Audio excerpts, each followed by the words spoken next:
All right, so let's talk about it. Welcome to the Triple Coverage Podcast, powered by the Suplex Dinner Club. It's a two-man tandem tonight. It is one of three co-hosts.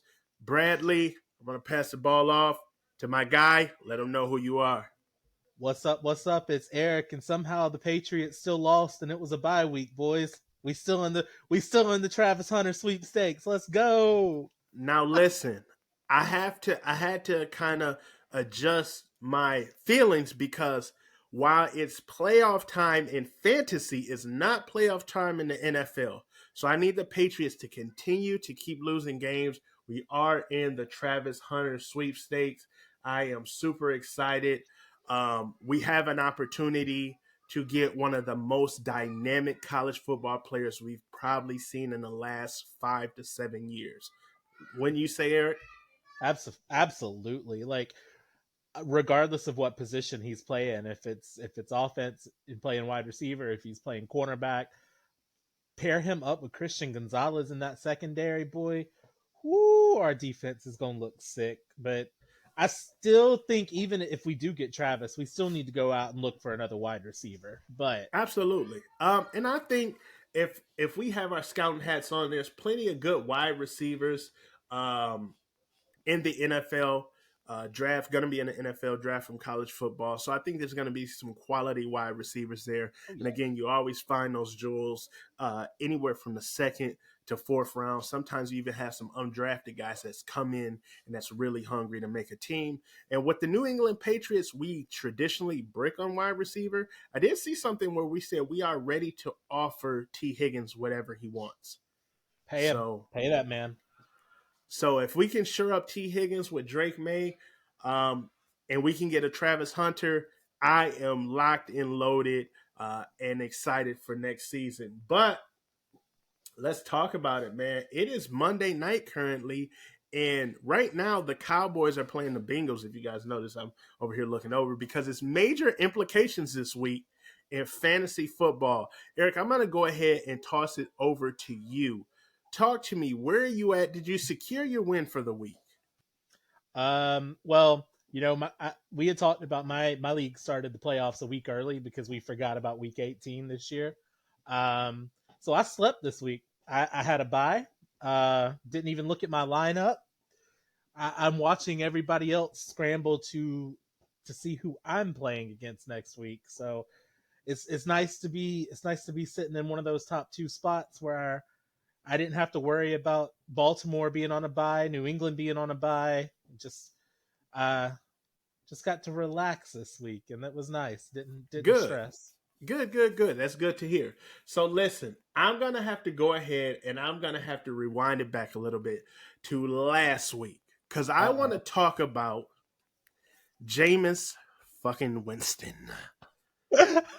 Here I am with the number one record in my league with the $600 first place prize at stake. 2 minutes to go. I'm up 141 to 130. 2 minutes to go. Cleveland's driving, and boom. Jameis throws his first pick. His second pick six. His first interception within 2 minutes.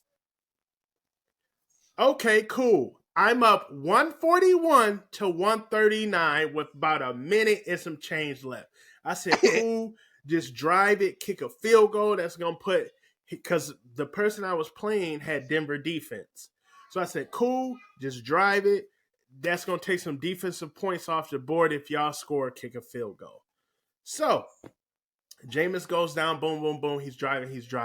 We are on the 2-yard line. I said, yes, they're going to run it. I'm going to get this knocked down. I'm going to secure the number one spot in the league at $600. So, boom. Here we go. 50 seconds left on the 2-yard line with Nick Chubb and what's the other guy name? Ford? Hell, I don't even Ford? Ford, yeah. Jerome Ford, yeah. Jerome Ford and Jameis Winston throws another interception. like a freaking bum. I lose that match 141 to 141.70. It took me from first place down to third place. I want to send Oh a no! big FU to Jameis Winston for costing me that money that week. Now, as fate would have it, the first place guy is losing this week by 100 points. And me and this other guy, if we secure the win tonight, he could go to first place or I could go to first place if he lose. So he's done. His opponent has Dallas kicker. We'll see how that go. We've seen some kickers get double-digit points. Now, me. I am up, let's see. Just to confirm, I am up 156.4 to 99.30. The guy I'm playing has Rico Dowdell and Chase Brown. I'm just gonna go ahead and say I'm probably gonna close out this week with a W, just because the amount of points that he's probably gonna have to overcome. We know since he loves to throw the ball, we know Dallas is Dallas. Hopefully they're gonna be kicking a lot of field goals and I get that number 1 record. We'll see. But fingers crossed. But that just goes to show right now. So it's looking like I'm going to close the regular season with a 9-4-1 record. 9 wins, 4 losses, 1 tie. But yeah, F. Jameis Winston. This week, I had an amazing week. I have Jordan Love here because our playoffs start next week. So I have Jordan Love, who cooked. Tyreek Hill, who cooked. DeAndre Hopkins, who cooked. Bijan Robinson, who cooked. Saquon Barkley, he didn't cook, but he did absolutely fine. 14 fantasy points. George Kittle, cooked. I put Valdez Scantley in a spot where Cortland Sutton usually is because he's on a bye this week. He didn't do too good, 9 points.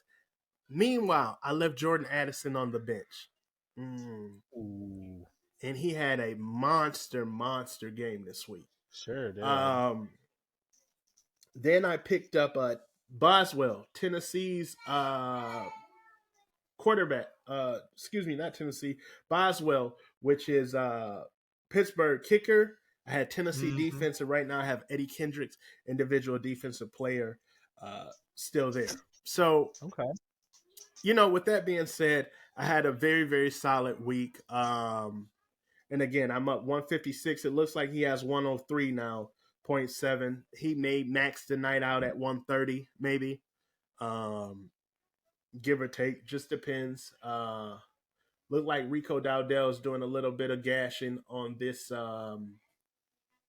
this Bengals defense. They are terrible, man. They are terrible. They're actually the reason I got a tie that week because I picked that defense up to spam defense Monday night, and they actually got me negative 2 points.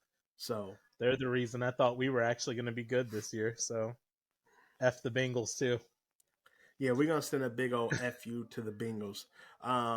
Before we go any further, we definitely want to send a shout out and a salute to our third partner, the brethren Zach, who cannot be with us tonight. But Eric, listen, fantasy season is winding down. Let's talk a little bit about college football. We were talking about it behind the scenes. Tell me, you're a massive Alabama fan. How do you feel about Alabama being left out of the playoffs? The floor is yours. Well, I mean, okay, so there's going to be a second part to this rant because Adrian asked me to get on a pod with him in a couple of days and discuss this in length, but I understand the reason that we're out. Arguments can be made one way or the other. You can look at strength of schedules. You can look at, FPI rankings, wins versus top 25s, all of that. And it all comes down to, the metrics say Alabama's better. The one thing that Alabama did not do was beat 2 6-6 teams. you're not making the playoffs with 2 losses to two 500 teams on your record. I'm sorry. Not at all. Like it sucks. It is what it is. In a rebuilding year, I think we did quite all right. Um, but you can't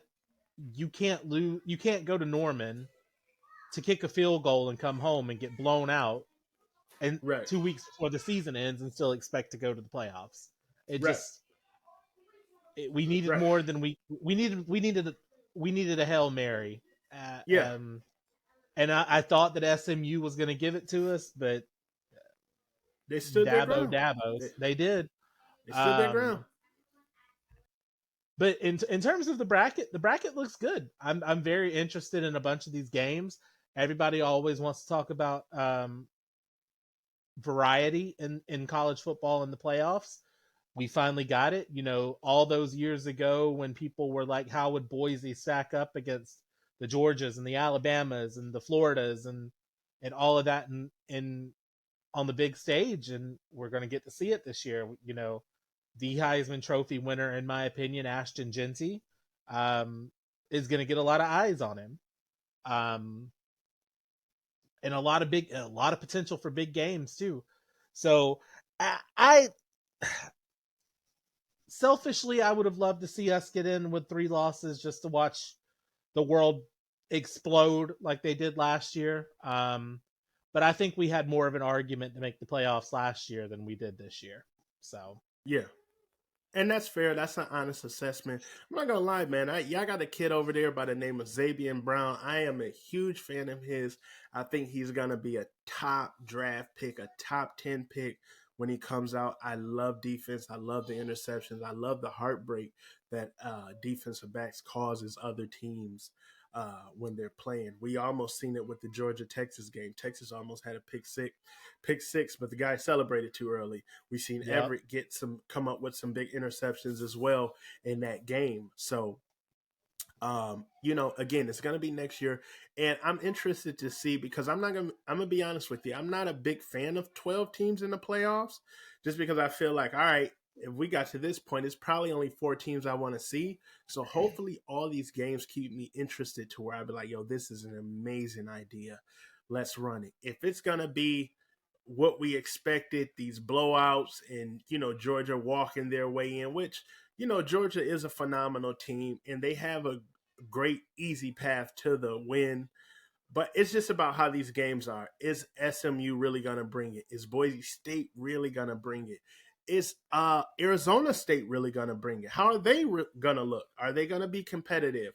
Are they gonna get blown out? In the bowl games, teams look really good in the season. Then in a bowl game, they just crap out. Either players sit out or players They forget how to play. Yeah, they forget how to play. They aren't as good when it comes to the playoffs or the bowl games, or their eyes are just set on the NFL.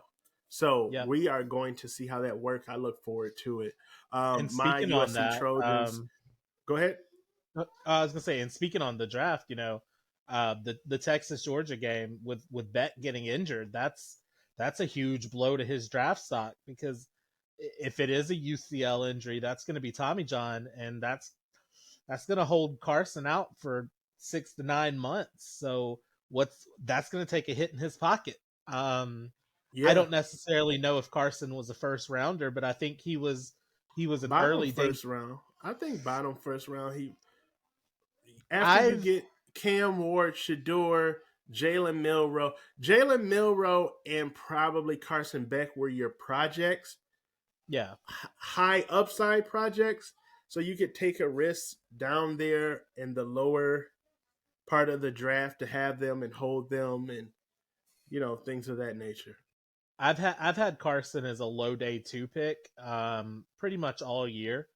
But with the injury, I don't even know if he's a second rounder anymore. No, he's probably third, fourth rounder easily. That with that injury, third, fourth rounder, maybe even fourth, fifth, because the draft gets slippery, bro. Like, you think guys are going like Spencer Rattler? He had a hot end of the year last year, and then he just plummeted, man. Like, far. And the same with Jordan Travis. Like, Travis was a consensus first round pick last year, and then that leg injury, he fell to the third round.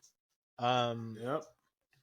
it just it's unfortunate that that's how it happens, but it does. Who does USC play in the bowls? So we are in the Las Vegas Bowl. I thought we would get like a Big Ten location somewhere in Orlando, Tampa, and we are playing Texas A&M. I think we're 2 6-6 teams. So, yeah, it is what it is at this point.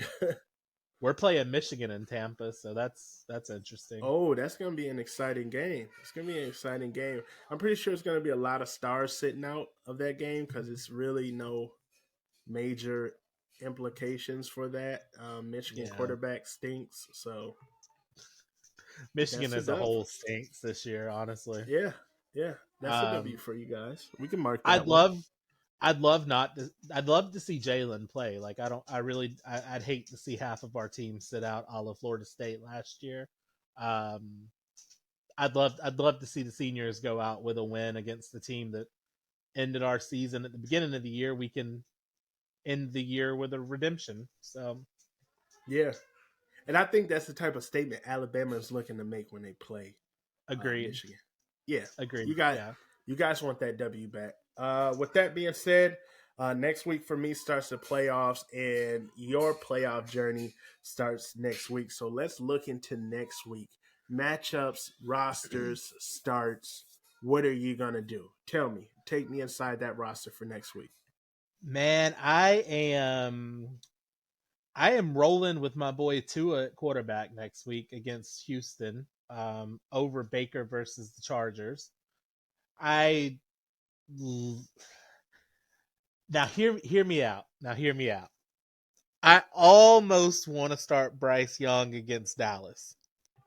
Oh, oh, ooh. What's the logic behind that? Dallas is one of the worst defenses against quarterbacks. According to Yahoo, Dallas gives up. If I can get this thing to actually click, Because I'm um, looking right now. there's a thing that always says what the forecast is. I guess maybe I gotta wait until this week's over. But he's green, and so is Tua. But Okay. um, I think I like Houston's defense has been a disappointment the last few weeks, so I kind of got to Yes. roll with it. Tua starting Tua with with Tyreek finally coming back into the fold. Thank you, Tyreek. Thank you. Jalen Waddle's finally getting some catches and some yards. Yanu Smith looks like he's caught a career resurgence in Miami. So I got to roll with Tua. And then at wide receiver, man, I've been phoning it in at wide receiver, and it's been working. I've got DeAndre Hopkins, Devon Vale, Marquez Valdez Scantling, and Devontae Smith all rolling out. Um, Running back, Smith is I going to be mean, back next week. fingers crossed. Fingers crossed. He did play yesterday. He scored a touchdown. Um, but that hamstring, it's always finicky. It's always finicky. And then I've got the death stable of Ramondre Stevenson, Josh Jacobs, and Bijan Robinson at running back. Just three-headed monster right there. And then I got the rookie of the year at tight end, Brock Bowers, absolute goat of a tight end already. Oh man, he's having a phenomenal season. He's He having a might be, phenomenal season. I think he's tied for the most rookie catches. yeah, 87.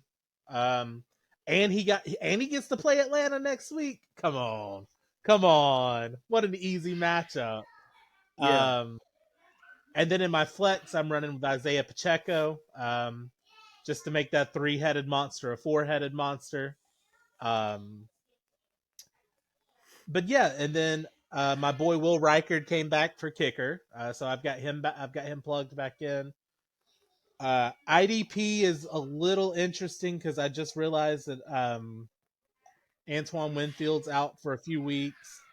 I've still got Nick Bosa that's semi-injured. Jalen Petry's hurt, so I'm gonna have to piece together some defense. So hopefully I can find a way to piece together another win just so I can get to the finals, win my league, get me a championship belt, call it a day, get to brag over everybody that I know. Agreed.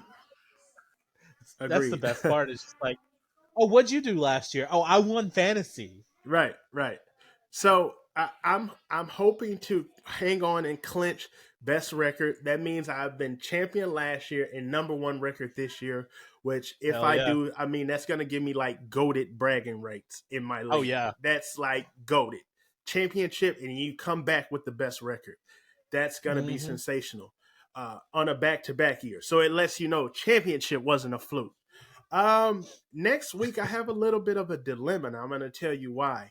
Jordan Okay. Addison has been on a heater.